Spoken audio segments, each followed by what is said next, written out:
क्या आपको पता है एक कंपनी ने कैसे हिंदुस्तान जैसे बड़े देश पर कब्जा कर लिया और 200 सालों तक राज किया? सोचिए, अगर कोई आपके घर में मेहमान बनकर आए, फिर धीरे धीरे आपकी दौलत, आपकी ताकत और आखिर में आपका ही घर छीन ले, तो आप उसे क्या कहेंगे? कुछ ऐसा ही हुआ था इस देश के साथ। 16वीं शताब्दी के अंत में ईस्ट इंडिया कंपनी एक व्यापारी के रूप में भारत आई थी, लेकिन 250 साल बाद जब भारत जागा, तब तक वह एक गुलाम देश बन चुका था। कैसे एक व्यापारिक कंपनी ने राजा महाराजाओं को हराकर पूरे हिंदुस्तान को अपने कब्जे में ले लिया? चलिए शुरू करते हैं। 16वीं शताब्दी में भारत एक समृद्ध देश था। यहाँ मसाले, रेशम, सूती कपड़े और बहुमूल्य धातुओं का व्यापार होता था।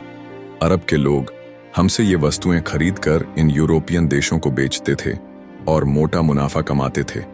यूरोप वाले हिंदुस्तान के नाम से तो परिचित थे, लेकिन उन्हें यहाँ का रास्ता नहीं पता है। कॉन्स्टेंटिनोपल एक ऐसी जगह है जो हिंदुस्तान के व्यापार यूरोप तक पहुंचाता था, लेकिन यहाँ तुर्क का कब्जा हो जाता है, जिससे भारत की वस्तुएं यूरोप में नहीं बिक पाती। इसलिए यूरोप के लोग भारत का जलमार्ग ढूंढने के लिए निकलते हैं। 1498 में वास्को डी गामा ने भारत पहुंचकर सभी यूरोपियन देशों के लिए हिंदुस्तान का दरवाजा खोल दिया। इसके बाद पुर्तगाली, डच, फ्रांसीसी और अंग्रेज व्यापार के लिए भारत आने लगे। सबसे पहले पुर्तगाली आए थे।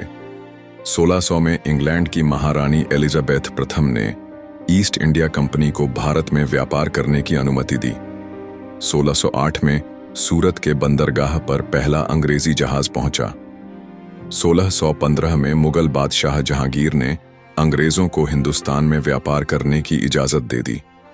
1690 तक अंग्रेजों ने बंगाल में अपनी मजबूत पकड़ बना ली। धीरे धीरे वे मद्रास, बंबई और कलकत्ता में अपने ठिकाने मजबूत करने लगे। साथ में सेनाएं रखने लगे और किलेबंदी भी करने लगे। जब सिराजुद्दौला बंगाल का नया नवाब बना, तो उसे यह सब बिल्कुल पसंद नहीं आया।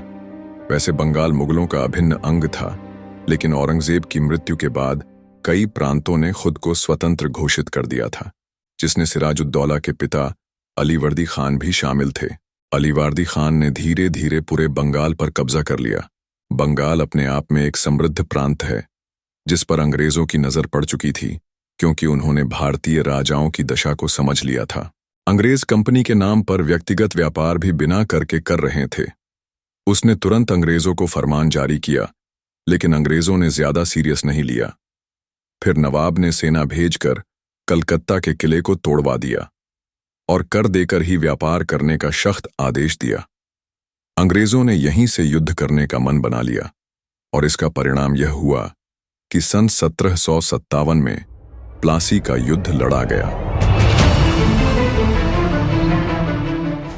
यह युद्ध इतिहास की दृष्टि से बहुत ही महत्वपूर्ण साबित हुआ। इस युद्ध के बाद देश की राजनीति एक कंपनी के हाथों में आने वाली थी। सिराजुद्दौला के पास एक बड़ी सेना थी, जो अंग्रेजों को कुछ ही घंटों में रौंदकर अपना वर्चस्व कायम कर देती। लेकिन अंग्रेजों ने इस युद्ध को हथियारों के ताकत से नहीं, बल्कि षड्यंत्रों के दम पर लड़ा। अंग्रेजों का नेतृत्व रॉबर्ट क्लाइव कर रहा था। उसने नवाब के सेनापति मीर जाफर के साथ कुछ और लोगों को लालच देकर अपने पाले में कर लिया। मीर जाफर को बंगाल का अगला नवाब बनाने का लालच काम कर गया और युद्ध में ऐन वक्त पर मीर जाफर ने अपनी सेना पीछे कर ली और अंग्रेजों की छोटी सी सेना ने सिराजुद्दौला की विशाल सेना को हरा दिया। इसके बाद मीर जाफर को बंगाल का नवाब बनाया गया। अंग्रेजों ने इसे कठपुतली समझा, लेकिन मीर जाफर अंग्रेजों के नाक में दम करने लगा, जिससे इसे नवाब की गद्दी से हटा दिया गया और मीर कासिम को नया नवाब बनाया गया। लेकिन मीर कासिम को यह समझ आ गया था कि अंग्रेज कितने हानिकारक हैं। उसने एक अच्छे शासक की तरह कार्य किया और वह जानता था कि मीर जाफर के साथ क्या हुआ था। इसीलिए उसने अंग्रेजों से युद्ध करने का निर्णय लिया, जिसका परिणाम यह हुआ कि सन 1764 में बक्सर का युद्ध लड़ा गया और इस युद्ध में भी अंग्रेजों की जीत हुई और अंग्रेज और भी शक्तिशाली हो गए।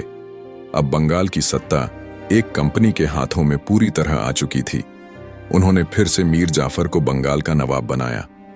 इससे पहले वे द्वैध शासन नीति का पालन करते थे। द्वैध शासन का अर्थ है दोहरी नीति अथवा दोहरा शासन। क्लाइव ने बंगाल में दोहरा शासन स्थापित किया, जिसमें दीवानी अर्थात भू राजस्व वसूलने का अधिकार कंपनी के पास था, किंतु प्रशासन का भार नवाब के कंधों पर था। लेकिन यहाँ एक सवाल उठता है, सिर्फ अंग्रेज ही सत्ता पाने में कामयाब हो पाए, बल्कि फ्रांसीसी, डच और भी यूरोपियन देश इसके तरह ही आए थे? इसका जवाब है कि बाकी देश सिर्फ व्यापार पर फोकस करते थे, लेकिन अंग्रेजों की तरह ही कुछ अन्य देश भी सत्ता चाहते थे, लेकिन उन्हें अंग्रेजों ने ही हरा दिया। इसलिए अंग्रेज बाकी देशों की तुलना में ज्यादा कामयाब हो पाए। इसके बाद सुनियोजित तरीके से अन्य राज्यों को अपनी आधुनिक सेना रखने पर विवश कर लिया और फुट डालो, राज करो जैसी नीतियां अपनाकर देश के बड़े हिस्से पर अपना कब्जा जमा लिया। उम्मीद करता हूं वीडियो हेल्पफुल होगी। चैनल को सब्सक्राइब कर लो और देखते रहो ये सीरीज जिसका नाम है क्या आपको पता है।